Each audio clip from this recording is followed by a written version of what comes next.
mungkin teman-teman sedang mencari angle mana yang akan ditanyakan ya.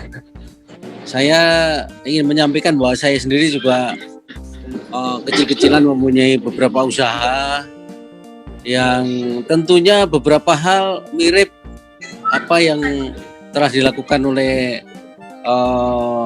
Bang Faisal Amir maupun Mas Cokro ya. Tapi memang bidangnya beda-beda. Kalau saya ini memang dari dulu itu bidang pendidikan, Pak. Ya, jadi makanya saya katakan bahwa kalau kita ada kemauan, di situ ada jalan. Tapi jalannya beda-beda. Karena memang kemauan kita itu harus didukung oleh kemampuan. Ya. Kalau kemauan tok tanpa kemampuan, ya tidak bisa berhasil. Itu pasti. Nah, kemampuan itu yang saya lihat dari sisi selama ini kita perhatiannya apa? Seperti Mas Faisal Amir tadi waktu mengantar ayah ke Jepang, itu melihat kafe, sering juga ke kafe-kafe di situ, itu sudah di benaknya itu udah ada tertanam, walaupun pada saat itu belum pikiran buka kafe, tetapi sudah ada tertanam sesuatu, oh ini kafe nih gitu. Jadi begitu dia kembali ke Jakarta bergaul dengan teman-temannya, yang saya dengar katanya Mas Faisal Amir juga senang moge ya. Jadi dengan teman-teman mogenya itu kan itu satu komunitas yang luar biasa itu ya. Dan saya kira awal keberhasilan itu sangat ditentukan oleh seperti apa komunitas kita awal ya. Kemudian komunitas kita menyikapi apa yang kita lakukan. Dan ternyata itu membuat starting point sehingga Mas Amir bisa mengembangkan Aceh Connection mulai dari apartemen kemudian ke Jalan Sabang yang ternyata ada filosofinya yang luar biasa ya. Itu saya kira semua orang Aceh jadi mendoakan Mas Amir. Makanya sukses karena didoakan teman-teman dari Aceh juga gitu ya. Jadi itu doa itu penting. Dan saya kira ini dikaitkan dengan kemampuan Mas Cokro di dalam hal komunikasi itu menjadi dua hal yang saya kira saling melengkapi.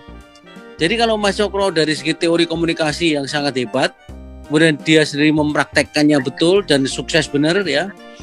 Mas Amir ini tidak dari teori, tapi langsung praktek. Tapi dasarnya itu dia memang sudah pintar komunikasi ya. Jadi ada hal-hal yang memang secara takdirnya itu sudah seperti itu. Nah, seringkali keberhasilan orang itu yang punya pemahaman kemampuan saya yang penting itu di mana? Itu yang dikembangkan dan itu insya Allah sukses. Nah, saya di bidang pendidikan, alhamdulillah yang saya pegang macam-macam ya. Ada kursus, ada universitas, ada diploma. Yang di bidang pendidikan karena saya intensnya di situ ya, saya fokusnya di situ, itu semua berhasil. Begitu saya buka rumah makan, Pak Amir, saya juga ingin mencoba, walaupun bukan karena Pak Faisal Amir kata ikut-ikutan enggak. Tapi ikut teman yang sudah sukses, ternyata ikut teman yang sudah sukses itu kita ternyata gagal gitu. Dan itu kegagalan itu luar biasa berat gitu. Karena kita mengalokasikan investasi juga cukup besar di situ, tapi ternyata sesuatu yang tidak kita bukan menjadi passion kita, bukan menjadi fokus kita, apalagi kita tidak ada orang yang menangani langsung menjadi kepercayaan kita. Itu banyak gagalnya dibandingkan berhasilnya.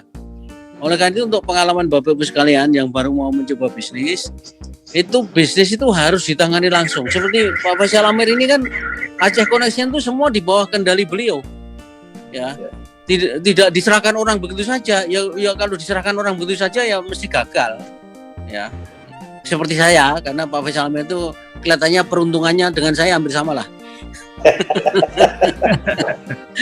Tetapi Mas Faisal Amir di bidang kopi-kopian keren. Kalau saya buka kafe kopi mungkin gagal lagi gitu ya. Jadi saya nggak mau masuk ke wilayah Pak Amir lah. Jadi jangan khawatir, saya nggak akan jadi pesaingnya Pak Amir Faisal. Nah, kalau Mas Cokro itu memang komunikasi itu mutlak, Pak. Tidak ada seorang pun yang bisa sukses tanpa berkomunikasi. Itu pasti itu ya. Jadi bahwa komunikasi ada ilmunya, ya kita bisa belajar otomatis kan. Tetapi orang belajar komunikasi tapi dia tidak bakat komunikasi juga susah ya. Sama aja orang pintar ngomong, orator sama orang yang tidak bisa ngomong, baca buku yang sama teorinya, ya yang satu cepat berhasil, yang satu enggak. Karena memang masing-masing sudah punya bakatnya sendiri-sendiri dari Allah ya. Tinggal kita mengembangkannya bisa enggak gitu. Sehingga menurut saya bagi siapapun mengikuti apa yang disampaikan Pak Amir Faisal dan Bang Cokro tadi, itu harus bisa evaluasi diri secara benar gitu ya. Dirinya itu sebenarnya fokusnya kemana, interestnya kemana, ya, passionnya di mana. Nah kalau udah ketemu, itu mengembangkan sesuai dengan interest, passion, itu udah insya Allah berhasil deh. Ya, itu saja. Seringkali orang mengatakan, apalagi teman-teman adik-adik mahasiswa yang sekarang ikuti acara ini, nah nanti modalnya dari mana Pak? Selalu modal awal itu yang ditanyakan, dimanapun saya mengikuti seminar, ceramah segala macam, itu kalau ngomong mau jadi pengusaha, orang langsung ngomong bagaimana modalnya? Loh, pengusaha besar itu banyak kan dulu modal dengkul bisa sukses kok. Karena punya kemampuan-kemampuan yang tidak dipunyai orang lain, sehingga investor percaya pada kita untuk mengembangkan itu, dan akhirnya kita bisa berhasil. Jadi ini sebagai tambahan saja Pak Amir, mudah-mudahan bisa juga mempunyai dampak. Teman-teman mungkin yang lain akan menanyakan sesuatu secara teknis ya, dan itu penting ini karena yang disampaikan Pak Amir Mas Cokro ini kan sebenarnya baru umumnya.